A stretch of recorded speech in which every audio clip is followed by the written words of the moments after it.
desperate to see the kingdom of God break into our lives. 삶 가운데 하나님의 나라를 Cry out to you with all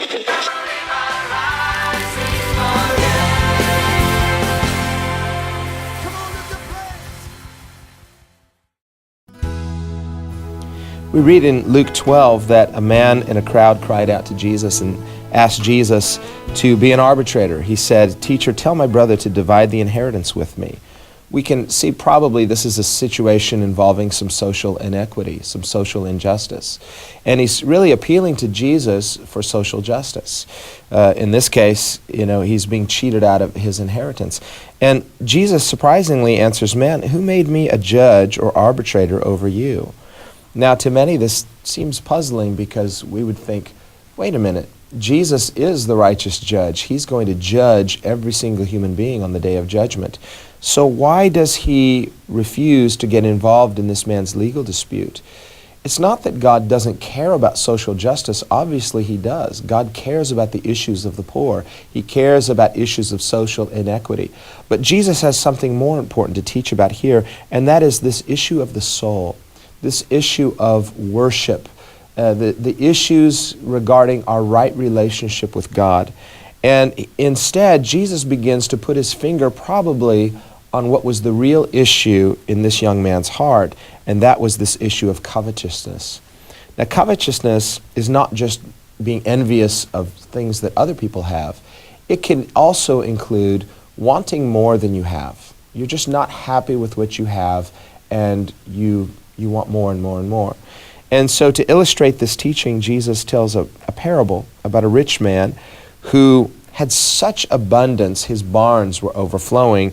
He didn't have big enough barns to hold all of his wealth, and so he decides, I'm going to pull down my barns and build greater barns, and then I'll have enough, I'll sit back, retire, enjoy the easy life, eat, drink, and be merry. But God said to him, "Fool, this night your soul will be required of you. Then whose will those things be which you have provided? So is he who lays up treasure for himself and is not rich toward God." Now this young man is appealing to Jesus for a treasure that he believes rightfully should belong to him. Probably we would assume this is the younger brother because the older brother would get the double inheritance. But now it seems the older brother is just taking everything for himself, and the younger brother is feeling cheated. This offense has just provoked this desire for social justice, social equity. And Jesus says, no, there's something more important.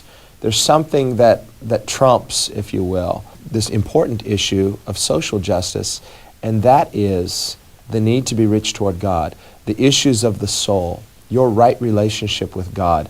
When we begin to allow these issues of social inequity to provoke us to want more, this dissatisfaction, it's not that there's a danger that we begin to only live in the here and now and just wanting to accumulate things and wanting more things for ourselves. And there's the danger toward covetousness. It's that slippery slope. Once you give into it, you just begin to go further and further and further, and then enough is never enough.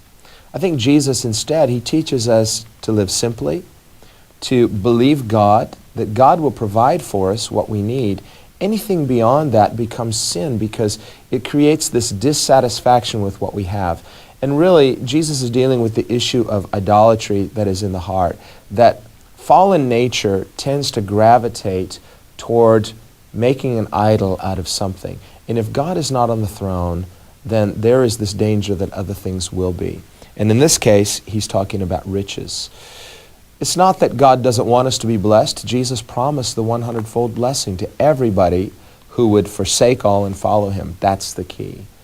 Are you willing to lay it on the altar? Are you willing to die to your selfish desires? Are you willing to lay down your selfish self-interest and instead put God on the throne, live to please him, learn how to be content in all things?